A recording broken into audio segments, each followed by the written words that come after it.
పొద్దుల కాడ సంపంగిన వింది, అందగత్తెను చూడ జాబిల్లి వచ్చింది.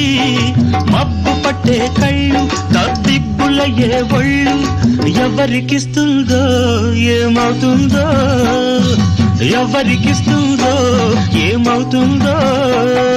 సంధ్య పొద్దుల కాడ సంపంగిన వింది, అందగాడికి